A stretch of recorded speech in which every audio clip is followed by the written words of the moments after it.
Hello' friends, welcome back to my YouTube channel. মই অনুৰাগ শৰ্মা আপোনালোক সকলোকে পুনৰবাৰ স্বাগতম জনাইছোঁ মোৰ ইউটিউব চেনেলটোলৈ। আজি মই আপোনালোকৰ সন্মুখত এটা নতুন ভিডিঅ'লৈ উপস্থিত হৈছোঁ আৰু আজিৰ ভিডিঅ'টোত মই আপোনালোকৰ সৈতে শ্বেয়াৰ কৰিম, ডিছকাছ কৰিম অসম লোক সেৱা আয়োগ, আছাম পাব্লিক ছাৰ্ভিচ কমিশ্যন APSCৰ ফালৰ পৰা শেহতীয়াকৈ কি লেটেষ্ট আপডেটছ আহিছে। বহুতখিনি নতুন লেটেষ্ট আপডেটছ আৰু নটিফিকেশ্যনছ আহি আছে APSCৰ ৱেবছাইটত।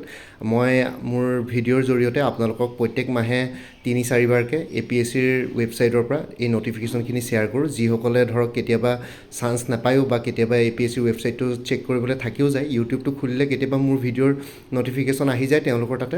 চ' তেওঁলোকে থ্ৰু নটিফিকেশ্যন এইখিনি বস্তু পাই থাকে, আপডেট হৈ থাকে। চ' ইয়াতে যোনখিনি লেটেষ্ট নটিফিকেশ্যন আহিছে আপোনালোকে যদি চাই ইয়াতে দেখিব notification regarding screening test assistant architect under public works building and national highway department. ঠিক আছে,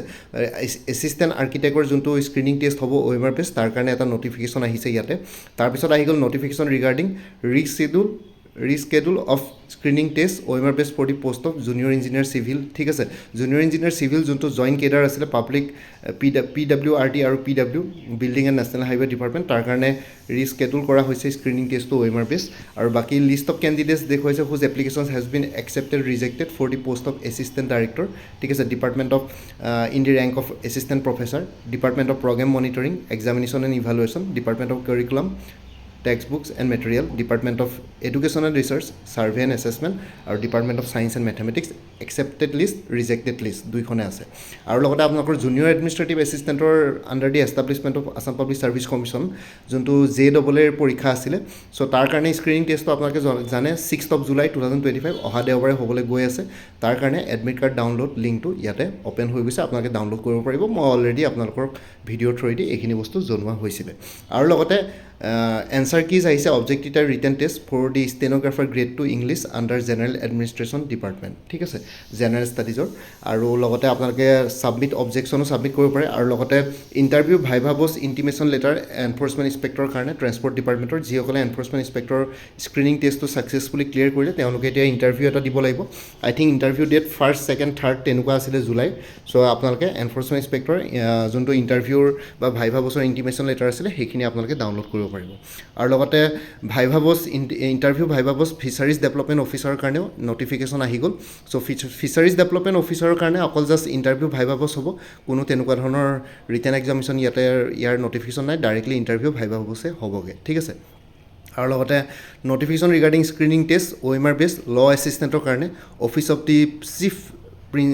inspector factories under Assam under labour welfare ডিপাৰ্টমেণ্টৰ ইয়াতে নটিফিকেশ্যন আহিছে স্ক্ৰিনিং টেষ্টৰ। আৰু পষ্টপনমেণ্ট অফ স্ক্ৰিনিং টেষ্ট ইয়াতে জুনিয়ৰ ইঞ্জিনিয়াৰ চিভিলৰ PWD আৰু PW building and national highway ডিপাৰ্টমেণ্টৰ স্ক্ৰিনিং টেষ্টটো পষ্টপন কৰা হৈছে। চ' ইয়াতে পষ্টপনমেণ্টৰ নটিফিকেশ্যন ইয়াতে আপোনালোকে দেখিব। আৰু junior engineer civil public works road ডিপাৰ্টমেণ্টৰ ইয়াতে এডমিট কাৰ্ড ডাউনলোডৰ লিংকো আছে। আৰু লগতে এনফৰ্চমেণ্ট ইনস্পেক্টৰৰ ইয়াতে ইণ্টাৰভিউ ভাইভা বছৰ ইয়াতে নটিফিকেশ্যনৰ কথা ক'লে, মই অলৰেডি ক'লোঁ। ৰিজাল্টছো দিলে এনফৰ্চমেণ্ট ইনস্পেক্টৰ। বহুতে এনফৰ্চমেণ্ট ইনস্পেক্টৰৰ ৰিজাল্ট দিছে বুলি গমো নাপায়। বহুতকেইজন কেণ্ডিডেটছে মোক সুধি আছিলে মেছেজ দি পেলাই যে এনফৰ্চমেণ্ট ইনস্পেক্টৰৰ ৰিজাল্ট দিলে নাই। চ' এনফৰ্চমেণ্ট ইনস্পেক্টৰৰ ৰিজাল্ট আপোনালোকৰ ডিক্লেয়াৰ হ'ল। মই অলৰেডি মোৰ ভিডিঅ' বনোৱা হৈছিলে, আপোনালোকে কিবা কাৰণত মিছ কৰি যাব পাৰে। চ' আপোনালোকে মোৰ ভিডিঅ'ছবিলাক চাব, তেতিয়া মিছ আউট হৈ নাযায়। ঠিক আছে, আৰু লগতে আপোনালোকে জুনিয়ৰ এডমিনিষ্ট্ৰেটিভ এছিষ্টেণ্টৰ যদি কেনেবাকৈ এডমিট কাৰ্ড ডাউনলোড কৰিব পৰা নাই, ইয়াতে লিষ্ট অফ কেণ্ডিডেটছখনো পাব্লিছ কৰিছিলে তেওঁলোকে, ইয়াতে লিষ্ট অফ কেণ্ডিডেটছৰ পৰা ডাউনলোড কৰিব পাৰিব। জুনিয়ৰ ইঞ্জিনিয়াৰ চিভিলৰ লিষ্ট অফ কেণ্ডিডেটছ ইয়াতে আছে। আৰু কাট অফ মাৰ্কছো আহিছে জুনিয়ৰ ইঞ্জিনিয়াৰ মেকানিকেল। ঠিক আছে, public works road departments and public works building and national highway ডিপাৰ্টমেণ্টত ইয়াতে কেটেগৰী ৱাইজ কাট অফ মাৰ্কছৰ নটিফিকেশ্যনো আহিছে। চ' বাকী এইখিনি আৰু অলপ পুৰণা নটিফিকেশ্যন, ইয়াতে বেলেগ আৰু ক'বলগীয়া নাই, এইখিনি বহুত পুৰণা হৈ গ'ল। এতিয়া আৰু ইয়াত নটিফিকেশ্যনখিনি নাচাওঁ। বাকী নতুন এডভাৰটাইজমেণ্ট ওলাই আছে management officer management industries commerce and public enterprise department, junior ইকনমিক্সটো ওলাইছে industries commerce and public enterprise department. আৰু forest ranger Assam forest service under environment and forest ডিপাৰ্টমেণ্টৰ অনলাইন এপ্লিকেশ্যন চলি আছে। এডভাইজাৰ ফাইনেন্সৰো ওলাইছে, adviser production, functional manager, project manager, deputy director, এইখিনিৰ আপোনালোকৰ ইয়াতে ৰিক্ৰুইটমেণ্ট এডভাৰটাইজমেণ্ট ইয়াতে ওলাই আছে। আপোনালোকে ইয়াতে অনলাইন এপ্লিকেশ্যন কৰিব পাৰিব ঠিক আছে আৰু লগতে আপকামিং এক্সামছবিলাক যোনবিলাক আছিলে যেনেকৈ আপোনালোকে মোক সুধি আছে জুনিয়ৰ ডেভেলপমেণ্ট অফিচাৰৰ JDO মানে যোনটো আগতে আমি research assistant in planning services under transformation and development department বুলি কৈছিলোঁ সেইটোৰ স্ক্ৰিনিং টেষ্ট কেতিয়া হ'ব বুলি মোক সুধি আছে চ' টেণ্টেটিভলি আপোনালোকে আগষ্ট বুলি ধৰি থওক আগষ্টতে হ'ব চাগে জুলাই মাহত হোৱাৰ সম্ভাৱনা বহুত কম আছে আগষ্টতে হোৱাৰ সম্ভাৱনা বেছি আছে চ' সেইটো কাৰণে আপোনালোকে সাজু হৈ থাকক আগষ্ট মাহত হ'ব বা তাতকৈ অকণমান লেট হ'লেও সোনকাল হোৱাৰ ইয়াতে সম্ভাৱনা মই কম দেখিছোঁ আৰু লগতে আপোনালোকৰ বাকী আৰু দুটা মানে এক্সামছ আছে লাইক ইনস্পেক্টৰ অফ লিগেল মেট্ৰলজি পৰীক্ষাও হয়তো আগষ্টতে অনুষ্ঠিত কৰিব চ' আগষ্ট ছেপ্টেম্বৰ মাহত আপোনালোকে ইনস্পেক্টৰ অফ লিগেল মেট্ৰলজি লগতে জুনিয়ৰ ডেভেলপমেণ্ট অফিচাৰ ঠিক আছে জুলাই লাষ্টৰ ফালেও হৈ যাব পাৰে ক'ব নোৱাৰোঁ মই জাষ্ট এটা এজিউম কৰিছোঁ ডেট এটা বা টেণ্টেটিভ ডেট যদি কওঁ তেনেহ'লে আগষ্ট আৰু ছেপ্টেম্বৰ মাহত পৰীক্ষাবিলাক অনুষ্ঠিত হোৱাৰ বহুত সম্ভাৱনা আছে like junior administrative assistant inspector of legal metrology agricultural development অফিচাৰটো হয়তো জুলাই লাষ্টৰ ফালেও বা আগষ্ট ছেপ্টেম্বৰ মাহতে হ'ব লাগে এই তিনিটা এক্সাম হ'বগৈ আৰু বাকী অন্যান্য পৰীক্ষাবিলাকো আপকামিং এক্সামছবিলাক হৈ থাকিব এছিষ্টেণ্ট ইঞ্জিনিয়াৰ জুনিয়ৰ ইঞ্জিনিয়াৰ সেইখিনিৰ পৰীক্ষাবিলাকো হৈ থাকিব বাৰু আৰু লগতে কথাটো হ'ল যে আপোনালোকে ফৰেষ্ট ৰেঞ্জৰ পৰীক্ষা কেতিয়া হ'ব বুলি শুনিছিলে ফৰেষ্ট ৰেঞ্জৰ পৰীক্ষা এনেই জেনেৰেলটো তেওঁলোকে বহুত দিন গেপ দিয়ে এক বছৰমান গেপ দিয়ে কিন্তু গেপ পিৰিয়ডটোৰ কথা এইটো নহয় যে আপোনালোকৰ প্ৰিপেৰেশ্যনৰ কাৰণে গেপ দিয়ে প্ৰিপেৰেশ্যনৰ কাৰণে আপোনালোকক জাষ্ট হাৰ্ডলি 90 ডেইজমান প্ৰিপেৰেশ্যনৰ কাৰণে দিয়ে জেনেৰেলি এক্সামবিলাকত APSCৰ কিবা কিবি প্ৰব্লেম হ'লে মানেহে লেট হৈ যায় বস্তুখিনি লেট হয় এক্সাম কণ্ডাক্ট কৰোঁতে চ' সেইটো কাৰণে ফৰেষ্ট ৰেঞ্জৰ পৰীক্ষা আপোনালোকে টেণ্টেটিভলি অক্টোবৰ বুলি ধৰি থওক অক্টোবৰলৈকে আপোনালোকে পঢ়ি থাকক কাৰণ অপশ্যনেল ছাবজেক্ট আপোনালোকে দুখন ল'ব লাগিব চ' সেইটো কাৰণে অক্টোবৰৰ কাৰণে সাজু হৈ থাকক আৰু লগতে আপোনালোকৰ আৰু এটা মেইন প্ৰশ্ন হ'ল কম্বাইন কম্পিটিটিভ প্ৰিলিমিনাৰী এক্সামিনেশ্যনৰ ৰিজাল্টছ কেতিয়া দিব চ' কম্বাইন কম্পিটিটিভ প্ৰিলিমিনাৰী এক্সামিনেশ্যনৰ ৰিজাল্টছ আপোনালোকে জুলাই 10 তাৰিখৰ ভিতৰত ওলাব লাগে যিমানখিনি সম্ভৱ কিন্তু তাতকৈ অলপ দেৰি হ'লেও মুঠতে জুলাই 10-15 তাৰিখৰ ভিতৰতে ওলাই যাব লাগে ঠিক আছে তাতকৈ দেৰি নকৰিব মোৰ মতে কাৰণ এতিয়াতো জুন মাহটো কমপ্লিট হ'লেই চ' এতিয়াতো এইকেইদিনত এদিন দুদিনত দিয়াৰ সম্ভাৱনা অলপ কম দেখিছোঁ চ' জুলাই 10 বা 15 তাৰিখৰ আগতে আপোনালোকে মানে জুলাই ফাৰ্ষ্ট এণ্ড ছেকেণ্ড উইকৰ ভিতৰতে কোনোবা এদিন দিয়াৰ সম্ভাৱনা বেছি আছে ঠিক আছে এইখিনি জনাবৰ কাৰণে ভিডিঅ'টো বনালোঁ বাকী আপোনালোকে যদি আপকামিং এক্সামছবিলাকৰ কাৰণে প্ৰিপেৰেশ্যন কৰি আছে তেতিয়াহ'লে কিছুমান কোৰ্চেছ এভেইলেবল আছে লাইক APSC ফৰেষ্ট ৰেঞ্জাৰৰ ইংলিছ আৰু জেনেৰেল নলেজ এই দুখন পেপাৰৰ ওপৰত এটা ফুল কোৰ্চ এভেইলেবল আছে 349 ৰুপিছত কোনোবা যদি ইণ্টাৰেষ্টেড আছে এইটো নম্বৰত হোৱাটছএপ কৰিব পাৰে 9706557851 আৰু কোনোবাই যদি কাৰেণ্ট এফেয়াৰ্ছৰ কোৰ্চ ল'ম বুলি ভাবিছে তেতিয়াহ'লে 2024-25ৰ কাৰেণ্ট এফেয়াৰ্ছৰ কোৰ্চ এভেইলেবল আছে 99 ৰুপিছত আপোনালোকে 2024 ফুল ইয়েৰ আৰু 2025ৰ মে' মাহলৈকে কভাৰ কৰা হৈছে জুন মাহটো বৰ্তমান চলি আছে জুন মাহটো কমপ্লিট হোৱাৰ পিছত জুলাইৰ 4-5 তাৰিখে জুন মাহৰ কাৰেণ্ট এফেয়াৰ্ছখিনিও পাই যাব পাৰোঁ চ' ইয়াতে হোৱাটছএপ কৰিব পাৰে 9706557851 মান্থলি বেচিছত কাৰেণ্ট এফেয়াৰ্ছ ইয়াতে এভেইলেবল আছে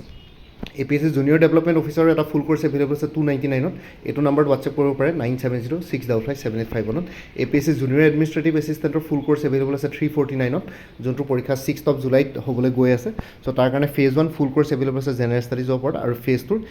জেনেৰেল ইংলিছ আৰু প্ৰিচি ৰাইটিঙৰ ইয়াতে মেটেৰিয়েলছখিনি ইনক্লুডেড আছে ঠিক আছে কোনোবা যদি ইণ্টাৰেষ্টেড আছে এইটো নম্বৰত হোৱাটছএপ কৰিব পাৰে 9706557851ত ADRE 3.0 ফুল কোৰ্চ এভেইলেবল আছে 300ত এইটো নম্বৰত হোৱাটছএপ কৰিব পাৰে 9706557851ত যিহেতু আমাৰ গভৰ্ণমেণ্টে অলৰেডি ক'লে যে নৱেম্বৰ মাহত ADRE 3.0 নটিফিকেশ্যন আহিব বুলি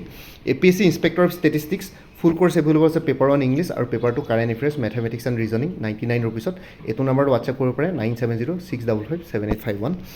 APSC inspector of legal metrology full course available আছে জেনেৰেল ষ্টাডিজৰ ওপৰত 249ত এইটো নম্বৰত হোৱাটছএপ কৰিব পাৰে 9706557851ত আৰু লগতে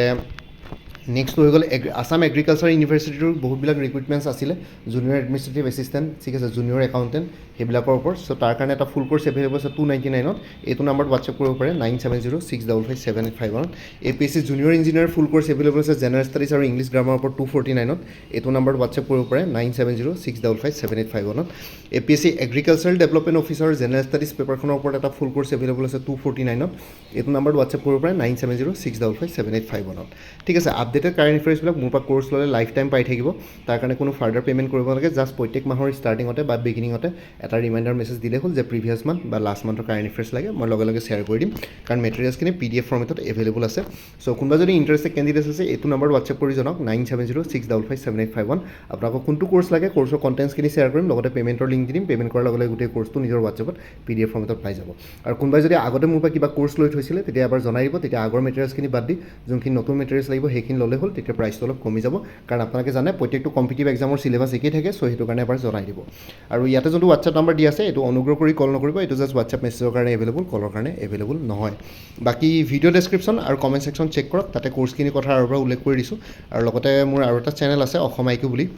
এই চেনেলটোৰ লিংকটো এই ভিডিঅ'টোৰ ডেছক্ৰিপশ্যনত শ্বেয়াৰ কৰিছোঁ আপোনালোকে সেইটো চেনেলো ছাবস্ক্ৰাইব কৰি ল'ব পাৰিব চ' ভৱিষ্যতলৈ এনেকুৱা ধৰণৰ কম্পিটিটিভ এক্সামছবিলাক দিয়াৰ ক্ষেত্ৰত আৰু অলপ এক্সট্ৰা গাইডেঞ্চ পাই যায় বাকী মোৰ ভিডিঅ'ছবোৰ চাই যদি ভাল পায় মোৰ চেনেলটো ছাবস্ক্ৰাইব কৰি ল'ব আৰু লগতে আপোনালোকৰ যিমানখিনি ফেমিলি ফ্ৰেণ্ডছ ৰিলেটিভছ আৰু চিনাকি এক্সপিৰিয়েঞ্চ আছে তেওঁলোকৰ লগত মোৰ চেনেলটো শ্বেয়াৰ কৰিব লগতে কমেণ্ট ছেকশ্যনত জনাব কিবা যদি কুৱেশ্যন থাকে ডাউট থাকে মই নিশ্চয় আপোনালোকৰ কুৱেশ্যনছ আৰু ডাউটছবিলাকৰ ৰিপ্লাই দিবলৈ চেষ্টা কৰিম বাকী আজিৰ ভিডিঅ'টো ইমানতে সমাপ্ত কৰি আপোনালোক সকলোৰে পৰা বিদায় ল'লোঁ কাইলৈ পুনৰ এটা নতুন ভিডিঅ' লৈ আপোনালোকৰ সন্মুখত উপস্থিত হ'ম তেতিয়ালৈকে ভালকৈ প্ৰিপেৰেশ্যন কৰি থাকক সকলোৰে অল দি বেষ্ট থাকিলে bye and take care friends ভাৰত মাতা কি জয় জয় আই অসম